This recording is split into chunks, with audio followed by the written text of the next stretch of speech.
أهلا وسهلا بأحلى مكشخين. الترجي يستعيد الصدارة. دراجر مبدع تقاع حاسم، وباتريس بومير رسميا مدربا جديدا. ماذا يحدث داخل المكشخة؟ الترجي شد الصدارة، لكن حسب ما تفرجنا في المباراة أنه الترجي قادر على الفوز بها. شوط أول عالمي، شوط ثاني مقلق. دراجر يعطي أسيس كأنه في البوندسليغا. تقا يسجل بثقة كبيرة. براكوني يتعرض لموقف غير أخلاقي، ورسميا وبعد مفاوضات شد جذب رسميا باتريس بوميل مدرب جديد للمكشخة. شنو اللي قاعد يصير داخل الترجي؟ خليكم معايا لنهاية الفيديو، ثم برشا جديد ينتظر فيكم. الترجي الرياضي التونسي ربح الملعب التونسي ويستعيد الصدارة، لكن خلينا نحكيو يعني شنو صار بالضبط تكتيكيا. في الشوط الأول شفنا سيطرة كاملة على وسط الميدان، ضغط عالي، فرص بالجملة، تنوع هجومي. الهدف جاء بعد كوكتيل كروي. ساسي فسخ الدفاع بتمريرة ذكية. دراجر يعمل لابور اوفنسيف بطريقة ممتازة.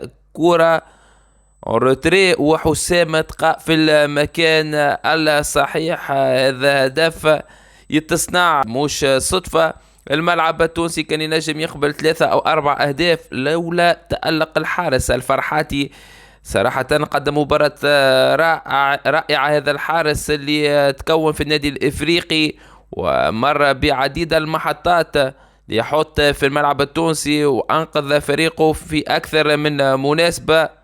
باش نحكيو يعني على دراجر. هذه صفقة تعتبر صراحة صفقة مميزة بعد ما كان ماشي النادي الافريقي يخير يعني التوقيع للترجي التونسي. باش نكونوا واضحين، الترجي سنوات وهو يعاني في مركز الظهير الايمن.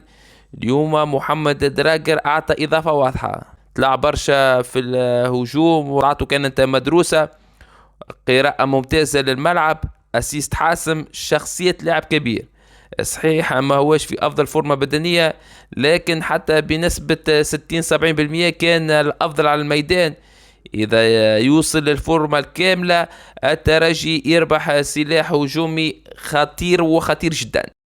جاك ديارا مشروع النجم الكبير اللي قاعد يقدم من مباراة إلى أخرى مردود متميز. لاعب عنده مستقبل كبير، يتحسن في اتخاذ القرار. بدا يرفع يعني رأسه أكثر كي يوصل في الأمتار الأخيرة ويثبت، وشفنا تمريرات يعني كانت أفضل، ثقة أكبر، كان يواصل بنفس النسق باش نشوفوه في مستوى أعلى داخل الترجي أو خارجه. الإشكال اللي صار خاصة في الشوط الثاني بالنسبة للترجي الرياضي التونسي هو التراجع البدني. نقوز خطر. السؤال المهم، علاش الترجي انهار بدنيا في الشوط الثاني؟ الأسباب متعدة، ولعل أهمها اللعب في توقيت صعب، يعني في شهر رمضان المعظم، وكذلك حرارة الطقس، تحضيرات بدنية سابقة غير مثالية، ضغط المباراة، وهنا مربط الفرس. ترجي إذا يحب ينافس على إفريقيا لازم الجانب البدني يتحسن بسرعة. شفنا الحادثة يعني التعدي على مدرب الترجي الرياضي التونسي براكوني، وبرشا كلام في اللقطة هذه اللي صارت في آخر مباراة، واللي تعتبر غير أخلاقية صراحة. وما كانش على اللاعب انه يتصرف بالطريقة هذيك، لاعب ملعب تونسي مع مدرب الترجي الرياضي التونسي. لكن الأجمل والأحلى من هذه اللقطة تصريح براكوني بعد اللقاء. الراجل كان يعني هادئ، احترم الجميع، أكد أنه المجموعة استرجعت الثقة، وترك الباب مفتوح للعمل مع المدرب الجديد. مدرب قوي في الكوميونيكاسيون، يعرف شو يقول، يعرف شو يتكلم، ويعرف يدير مرحلة انتقالية. وأبرز دليل على ذلك النتائج اللي حققها مع الترجي، يعني الفوز على بيترو أتلتيكو الأنغولي في بداية مشواره، واختمها بفوز أمام ملعب التونسي بهدف مقابل 0. بعد يعني مسلسل ما نحبوش نقوله طويل، ولكن كانت هناك حلقات وحلقات مشوقة بين باتريس بوميل والترجي الرياضي التونسي. أخيرا يوقع رسميا باتريس بوميل مدرب للترجي حتى سنة 2027. السؤال المهم الآن، هل هو الاختيار الصحيح؟ عنده خبرة، عنده شخصية، ويبدو أنه باش يخدم على الانضباط التكتيكي، اللياقة البدنية، الاستقرار الفني. وكان حاضر يعني في مباراة الترجي الرياضي التونسي والملعب التونسي، وخذا فكرة على مردود اللاعبين.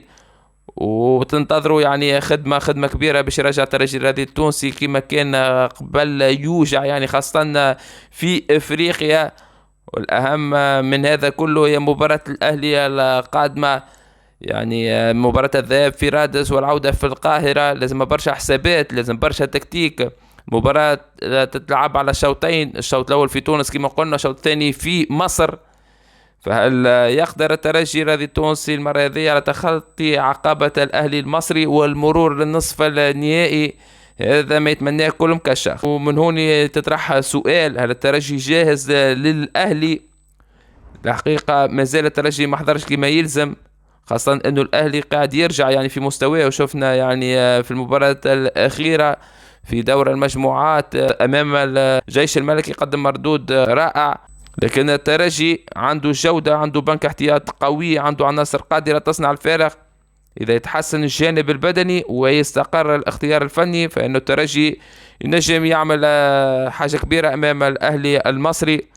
الترجي اليوم استعاد الصدارة، ربح 9 نقاط في فترة قصيرة، سجل 6 أهداف ولم يستقبل أي هدف. لكن التراجع البدني يقلق، لازم استقرار. مباراة الأهلي تعتبر اختبار حقيقي، خاصة مع مدرب جديد. المرحلة الجاية هي الأهم في الموسم. إذا تحبوا تحليق عميق لمباراة الأهلي القادمة، اكتبوا لي في التعليقات. جاهزين لإفريقيا؟ وما تنسوش اللايك وشاركوا الفيديو ليصل لكل المكشخين. نشوفوكم في فيديو جديد. سلام.